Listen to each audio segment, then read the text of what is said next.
continue to insist that they explain to the Congress the legal basis for its decision, that they explain to the American people, American public, what is the legal basis for their taking this action. For years, the statutory language was assumed to mean that the Postal Service could not end Saturday delivery without approval from Congress. So I expect them and will continue to press them to explain why its interpretation of the law has now changed. Congressman, so we just can't stand by and allow this to occur. Congressman, let me read to you what the Postmaster General Patrick Donahoe said about ending Saturday delivery, which the postal system, by the way, has provided since 1863. It would help him save about $2 billion annually. He said, "It is a reasonable business action and common sense. When revenues drop, you have to make changes. You can't run away from it." Isn't Donahoe being responsible here by trying to curtail costs? Oh, I don't disagree at all with his statement that you need to look at costs and revenues, and you need to take actions that are necessary, and the Postal Service can take actions. But there are other ways to balance its book than trying to do it upon rural America in certain sections of our country. You know, they can improve and modernize their services rather than cutting off rural customers and undermining its public service obligations. There are other ways to balance its books rather than cutting off our rural parts of this country. That includes looking at some of these duplicitous and unnecessary post offices that exist almost side by side in some of our bigger cities. And now, some of those can be cut out. Well, okay, let's talk about that for a second, because I would imagine, though, if the Postal Service comes back and says, we're going to close some post offices, and one or two of those are in your district, you're going to throw a fit. Well, we don't have, in my district, we don't have post offices that are sitting almost next to each other with no business coming in during a 24-hour period or even a 7-day period. So if they find that, fine in my district, but I don't think they're going to find that like they do, like they could in some of the bigger cities, or even right here on Capitol Hill, where you have 5 post offices within a couple building radius. So you're saying there are other places they can cut spending than in the Saturday service? Correct. West Virginia Congressman Nick Rahall with his Democrat 3rd District upset that the Postal Service says it will end Saturday mail delivery to the homes and businesses in this country beginning August 5th to try to cut costs. So also, let me get back to original points. So you say they don't have the authority to do that. They can't do it without congressional approval. That's exactly my interpretation of the law.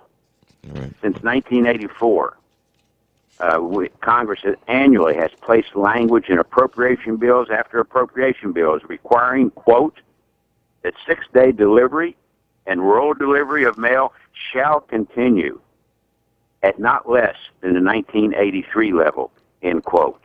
The Postal Service repeatedly has sought to defeat that language in Congress, to have it removed, and now, having been unsuccessful in that effort, they're choosing to ignore it. So they're taking the law in their own hands. This is what Donahoe said about that particular provision. This gets a little bit complicated. He said the Postal Service is questioning whether it even technically fell under Congress's appropriation bill because the service is an independent agency that does not receive an annual tax subsidy, but instead is reimbursed by Congress for certain relatively small areas, including delivery of mail to the blind overseas voters. So he says that technically he really is, because he's independent, he really isn't under congressional authority. Well, again, that's undermining the spirit of the law, the intent of the law, and what clearly was Congress' intent and what we spelled out. So I believe, unlike other legislation where we can be accused of being murky or providing a less than clear direction, I think our intent and our direction was very clear in these annual appropriation bills where this language has been inserted. And for him to use such a technicality as that, I think it's just not fair to the American people. And, we're just not looking at it in the proper perspective. I don't think the Postal Service is looking at what is best for rural America. You know, when you cut out this mail delivery on Saturdays, if Monday's a holiday, then you could be delaying mail for up to 3 additional days. It should, for rural America, where so many people, especially our senior citizens, depend on prescription drug delivery for their health benefits, where so much of our small businesses rely upon bulk mail. This is a crucial blow. Congressman, have you heard from the district on this? Because one of the reasons they say they have to do this is their volume is down because there are competing private services that deliver packages. And by the way, this would not affect some of the priority packaging delivery that the mail service does. People use email. There just isn't the demand, the Postal Service says, for the day-to-day mail that we used to get years ago. Well, that's all a valid point, and that's accurate. With today's technologies and people paying online for free and other private companies competing against the Postal Service, yes, that's caused a financial drain and is tremendously responsible for their financial condition today. But by deleting this 6-day mail delivery, it's going to only exacerbate the problem and cause further loss of business. It's going to take the Postal Service further into the deficit hole and lose business to private companies. So they're just compounding the problem by this action. Congressman Nick Rahall is with us, Democrat 3rd District. A couple other quick questions while I have you here. In a speech last night, Vice President Biden implored House Democrats to continue to fight for gun control legislation despite the potential political ramifications of doing so. Biden was visibly emotional as he spoke of the December school shooting in Newtown, et cetera, et cetera. So he called on you, not you specifically, Congressman, but House Democrats to pass gun control legislation. Do you hear what he's saying? Does that soften you at all on the gun control legislation? I hear what he's saying, and, the issue, does it soften me at all? All of us have to look at this in a soft perspective. Regardless of where we stand on gun control or any of the specifics that have been bandied out there, because it is such an emotional issue.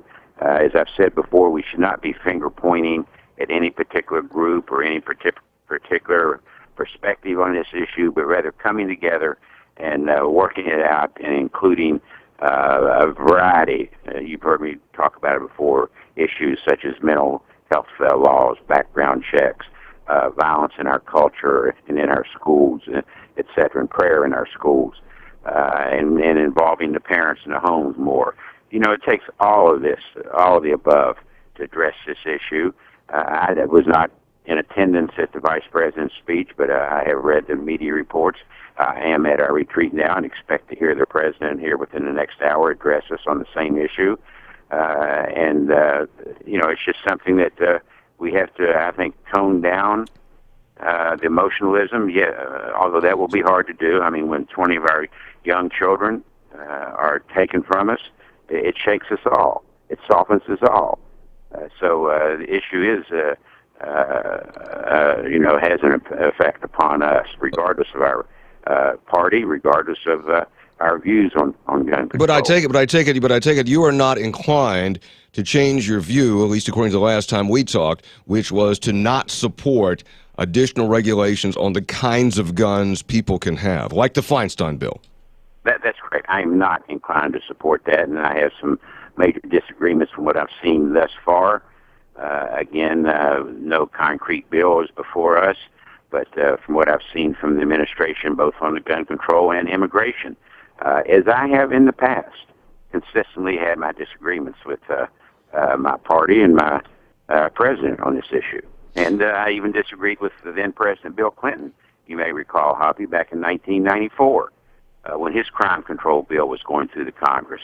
And I had to resist repeated phone calls from the President of the United States at that time to endorse gun control language because I didn't feel it was addressing the issue properly, and it was too much of a single shot, excuse the pun, a single method of getting at single directive rather than rather than including all the above. Finally, Congressman, have you given any additional thought to possibly running for that U.S. Senate seat in West Virginia in 2014? And have you established any sort of timeline to make a decision?